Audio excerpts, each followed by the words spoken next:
Spoiler alert! Spoiler alert! The following roast video will contain spoilers from Arrow's Season 5 premiere, Legacy. Also, this video will be containing strong language of a frank and explicit nature. Viewer discretion is advised. If you don't want anything ruined for you for Arrow, like that hasn't been done before, and you're affected by the type of four-letter words that are going to be flying out of my mouth, then stop watching now. This is clearly not for you. Okay guys, Dave here. Oh my god, sorry it took so long, but I was planning on doing the video the day after Arrow aired, but unfortunately things did not go to plan. Mostly because of Hurricane Matthew. So I had to stare down a Category 4 turned Category 3 hurricane. So that was where my priority was. Fortunately, the thing didn't affect us as badly as it could have. I'm very grateful for the fact that it wasn't as bad as people were making it out to be.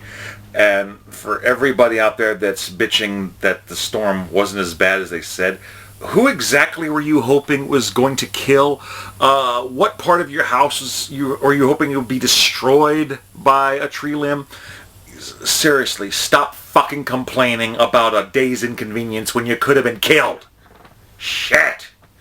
Anyway, so after dealing with the hurricane, I gotta tell you, man, I feel like we should have named Hurricane Matthew a Hurricane Guggenheim instead. It's a Category 4 blowhard that destroys everything it touches. That's just how I'm going to be rolling here. But no, between the storm, it does not stop my roast video. It only delayed it. And I tell you what, if it's Hurricane Matthew or the producers of Arrow, there is one thing I have that you guys do not have and you will never be able to take from me in doing what I do. These nuts! Okay, I am exactly that hyped. Alright, dude, I have been waiting for this friggin' thing. I'm going to get back to doing the Flash reviews and other show reviews, but I had to do the Arrow roast first. Also, if you guys are interested in why I'm doing it and what lines I will and will not be crossing, check out my Arrow Roast The Rules video, as well as my musical parody Ode to Black Canary. Now, on with this shit. Okay, the show was having so many promises. Oh, God. Okay, I mean, so many things trying to lead up to it. I mean, of course, all three of the other CW shows from DC had superhero things going on demand and whatnot. And, the only show that wasn't available this summer seemed to be Arrow. What was in its time slot instead? Penn and Teller's Fool Us. You got preempted by a couple of magicians trying to fuck with other magicians. You couldn't even find it on demand. But now, of course, that Season 5's kicked in, and we got Episode 100 coming, which is going to be the 4-part crossover. It looks like now they got the big syndication deal going on. So Arrow's going to be doing reruns quite a bit. In fact, they're doing as much as they can over the last week to cram as many episodes of Arrow as they can onto TNT. I mean, they're doing it like 4 or 5 hour blocks, and I think they're already almost at the end of Season 2 as of today in reruns. And, I mean, really trying to put it out there. It's like, see, we're on television again. See, we're popular. Love me. Dude, that makes you look fucking thirstier than Aquaman, okay? Are you fucking kidding me? Trying to... A whole summer of nothing. Then you force feed it down our gullets? Oh, no. Oh, God. But anyway, I digress. I mean, they were trying, though. They were really trying. I mean, yeah, we didn't get to see Arrow on demand or in their usual time space because of magicians. But I'll come back to that, too, because it's funny because Emily Bett Rickards and Katie Cassidy both appeared as guests on Whose Line Is It Anyway, which is Wednesdays at 9 on CW. And I gotta admit, I felt a little twinge when I saw Aisha Tyler call out Katie saying, star of hit TV show Arrow, and I'm like, this is after she died. Awkward. But It's like they have the idea in their heads that it's okay to make fun of and laugh at them as long as they're the ones in control of it. That's why they got to promote that shit. Speaking of promotion, did you notice season 4, they kept on referring to Malcolm Merlyn as the magician? Why the fuck were they calling Malcolm Merlyn the magician? Were you trying to get a cameo on the show that took your time slot? Seriously? Oh my God. Just ask Aquaman. That's thirsty. Okay. Well, okay. Arrow starts off. We got little flashbacks last season. We saw the Russian girl who was helping on the island and wants to take care of the dictators in Russia, which that'll be part of the flashbacks going on there. We know that. But we also have Ollie supposed to be showing up as the mayor of Star City for a big thing, but instead of doing that, he's fighting anarchy at the beginning, to try to stop like a bomb. Well, I gotta admit, I was a little bit interested in this, considering the producers of the show kept on saying that they're trying to take the same style of live, like one continuous take action sequence that things like The Punisher and Daredevil have done, and put that on their show. I mean, I thought it was kind of interesting, and I got to admit, there were good points to it. I didn't even recognize it was anarchy at first, up until I got to see, a close up on the face, which was later. Now, the fight scene, okay at first. I kind of like where it kind of fell through the platform, they rolled, and they just kept on fighting. That was cool. I'll give it that. But it just got a little confusing here. I mean, particularly we got to the part where Wild Dog shows up, and he's trying to disarm the bomb while Green Arrow already fired a little Overwatch arrow into the thing to try to hack into it. So he's keeping him busy. Wild Dog's doing his thing. Arrow just knocks him the fuck away. And it was kind of weird because, at this point, it's like he's lecturing him. He's like, don't touch it, I got this handle. I thought they were already working together, and apparently they're not. They were just kind of competing, and Green Arrow is establishing himself as the top dog over Wild Dog, which makes Wild Dog the bitch. I mean, it was just kind of fucked up. I mean, given the trailer, I know that Wild Dog is going to be part of the team, which personally I think that after the not-so-great success of Teenage Mutant Ninja Turtles Out of the Shadows, the producers put in there just to fuck with Stephen Amell and remind him that Casey Jones was not his movie star breakout role. That's at hurt. Oh, by the way, there was a report, I believe, during one of the first episodes of the show, one of the first episodes of the season, I should say, there was a thing where Steven got punched in the face, so he did get a wound. Recently, there was a little GIF on that someone posted about the amazing stunt work where Ollie's tied to a chair. He gets punched in the face by a guy. Clearly, it's 6 inches away. He doesn't actually touch him. I think they were trying to compensate for the fact that he actually did get hurt. So, Steven, I certainly hope you're feeling better, because that can suck. I understand that, but at the same time, the reason I'm hoping that your wounds have healed up is because the salt from this video is going to sting like a motherfucker if it hasn't. Okay. So that actually was something that was in this episode. It was kind of cool. But yeah, I mean, they were fighting, bickering back and forth. But the whole thing about being the big breakout fight scene that was going to be great didn't happen. I mean, I'm going to refer to this as Arrow Marinara, which is my term for weak sauce. Oh my God. It was okay. There were a couple parts where it were nice. And, making, Wild Dog his bitch by shooting him in the leg, I could have been a sidekick, but I took an arrow to the knee. Like, really? Oh, man. It was just kind of humorous there. But I gotta say, there were elements of the fight scene that were good. But overall, you guys made a promise that I don't think you lived up to, which makes it even worse considering you said the greatest, continuous fight scene ever. It's horrible to show when a network television show tries to copy the style of a fight scene made famous by an ex-Marine and a blind guy on the internet and fails. Bravo. Oh, the standards. Ah!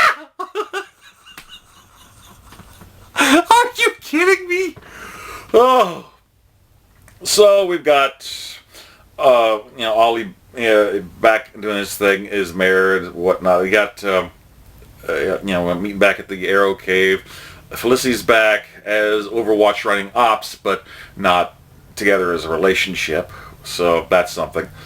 Curtis Holt is also in there trying to talk with them about trying to find other vigilantes that have come forward, including Vigilante, or Goggle Man, as he has goggles, they just don't know what the hell to call him yet. They're apparently all inspired by the Green Arrow, and he's like, no, I fight alone, except for you guys, which I brought in season 1. Oh, not you, Curtis, you came in later. But, apparently he's just really feeling bitten and hard, which, oh my god, be prepared for the shark metaphors. Oh my... You guys want to play with fucking sharks? How about King Sharks? He's still alive. Why don't you let him loose in Star City and see how well you do, huh? What's that? Oh, you don't have the CGI budget. Oh, I'm sorry. Are you saving that for all the helicopter scenes? Sorry, I'm getting ahead of myself. So anyway, we're getting flashbacks of Ollie trying to join, getting into like a fight pit thing to try to deal with these, with this like big Russian mob guy, who eventually is contacted by his old Russian pal from Lian Yu, who is telling him, look, if you're going to go up against this guy, you're going to have to get your shit together because he's got an army. You need an army. So the only thing you've got is like the Russian underworld known as the Bratva. So now Ollie's going through the process of getting jumped into that. It's just a long, continuous thing. It's kind of dragging it out, as well as shark metaphors that you got to swim or you drown. Okay, whatever. So all this is all going on. Ollie's talking about, trying to clean up the city and whatnot. Meanwhile, we got Tobias Church. Not Tobias Whale, Tobias Church. See, people keep on saying, is this guy Tobias Whale? I thought he was supposed to be too, but they've admitted that this is not Tobias Whale. He's a black guy, but he's not an albino like Tobias Whale. He does not have a crew called the 100, which would be confusing considering it's a CW show, the same name and that. Plus, they're talking about doing a Black Lightning TV show. So this is not Tobias Whale. He meant this is a brand new character that wasn't in the comics, but inspired by bits and pieces here. So, of course, I mean, one of the most favorite characters we have in the shows right now is Sarah Lance, a.k.a. White Canary, who technically isn't in the comics. At this point, Guggie's just doing his own damn thing. I think that he believes that DC stands for Destroy Continuity. So anyway, during a big old speech that was a ceremony for unveiling a Black Canary statue, which I swear looks like a giant bronze dominatrix Barbie doll, Oliver is kidnapped by Tobias's people, as well as a few other guys who are wanting to try to take the Green Arrow. He's trying to do the whole, we kill the Batman, or at least a green facsimile that we can get with on network TV shows, whatever. He wants to be the top dog in the underworld, so that's why he's making moves. So he kidnaps Ollie. Lance tries to go to Thea. She's, look, I'm out. I can't really do this anymore. And it kind of sucks. But eventually, she manages to get the costume back on, find where Ollie is, and to try to get him out. Ollie manages to break out of his cuffs, but then he ends up...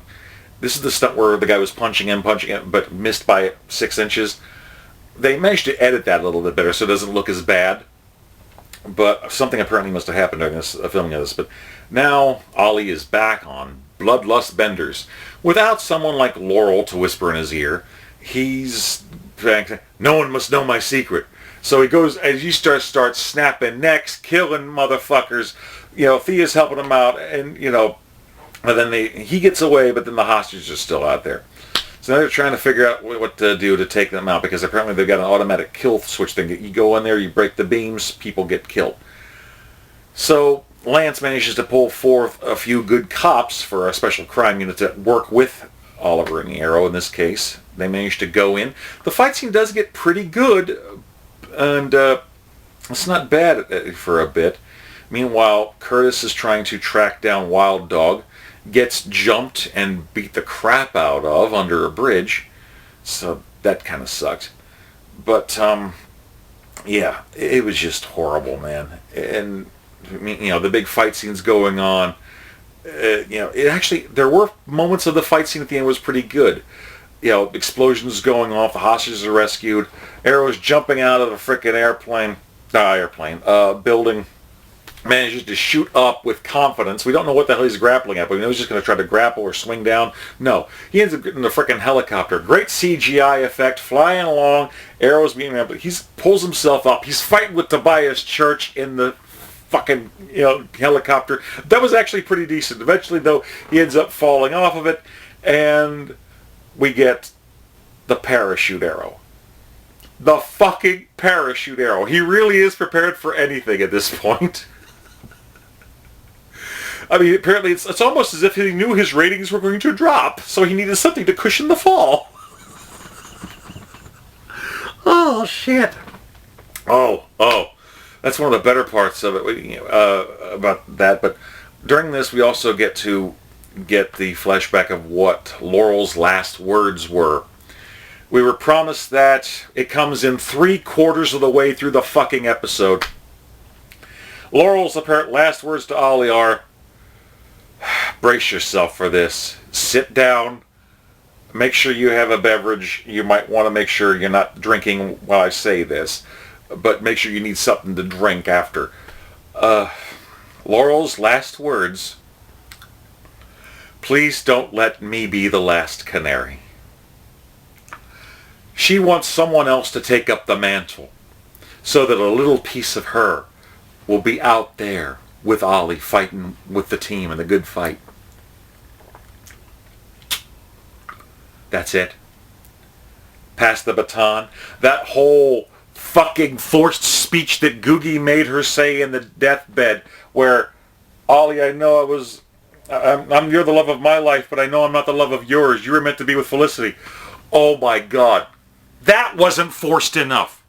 Now, a pass the baton speech, and of course, we're all scared shitless. We know what this means. Since everyone's worried about Fei coming into it, we're all scared to death of the same thing. Goodbye, Overwatch. Hello, Black Fei. No Black Fei! I'm calling it right now. No Black Fei! We do not need her trading and getting her ass out there and kicking ass in a faux canary outfit. We already had one faux canary and she's coming back in as Artemis, okay? We don't need Black Fei. No Black Fei. That's a fucking hashtag for you right there. Now, in fairness, people have been telling me that no, since Black Siren's still alive, odds are she's going to be introduced throughout the season. She's going to make guest appearances. She's somehow going to turn things around and go from Black Siren to Black Canary, and that's how we get her. Maybe.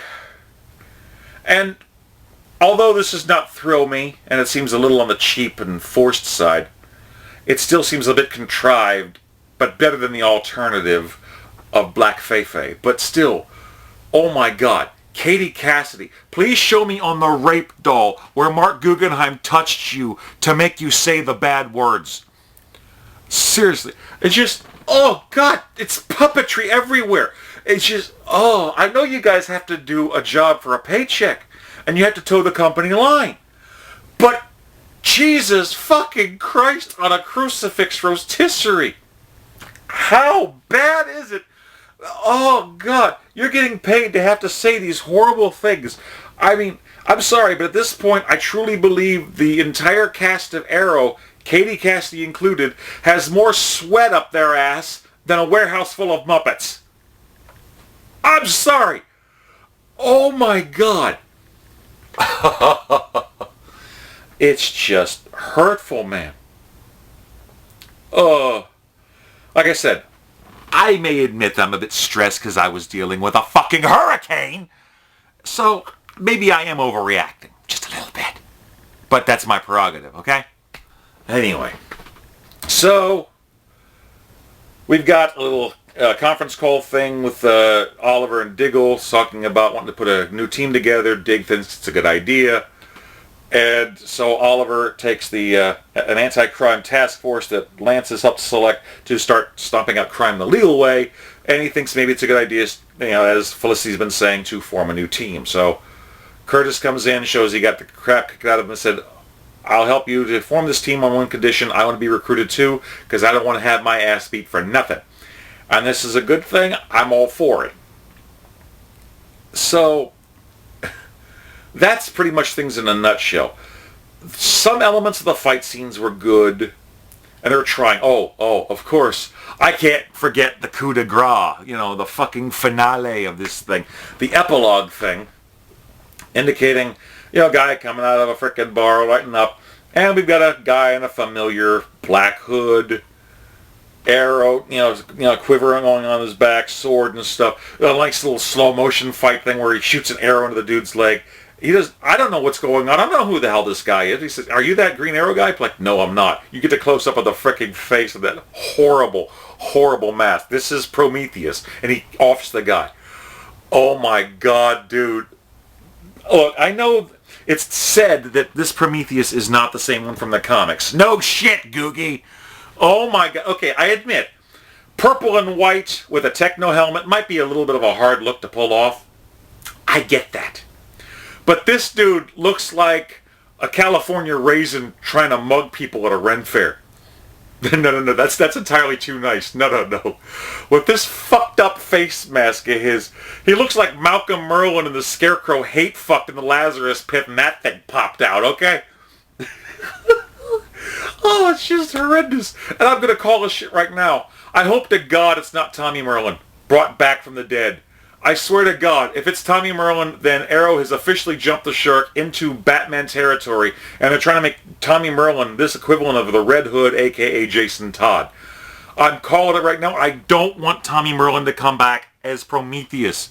If we're going to get Tommy Merlin as Prometheus, and yet Laurel Lance will stay dead, and we get Black Siren instead, it's just a fucking slap to the gonads, man. I'm telling you. Oh. Look, I've got even more jokes that I haven't said yet, but they haven't shown up as relevant to the show yet. But I've got so much more rage to get on this thing. I'm going to have roasts, man. I'm going to roast this shit like nuts. All right. I'm going to get going here. I think that's as good as I can do it for now. So what did you guys think of the first of my many Arrow roasts? I'm hoping that the quality of the show will continue. I'm going to give the chance for this season to fix shit. I'm going to try, but I'm calling bullshit out when I see it. And I saw a lot of it. There was a lot of promise, there was a lot of build-up, until I saw Laurel's fucking final words. Oh my God, it hurt me. I saw that, I thought about like the DBZ abridged thing where, Vegeta was fighting Cooler. He keeps kicking me in the dick. Why? Why does he keep kicking me in the dick? Oh. It sucked. But anyway, that's my roast for now. There's plenty more where that came from. Please like, comment, subscribe, share, pass this bad boy around. Remember, I'm going to be reviewing the Flash, Arrow, Flash, Supergirl, Legends of Tomorrow, but I'm going to be roasting Arrow. So if you guys like it, please let me know what you guys think. Until next time, and there will be a next time. Peace. Yum, yum.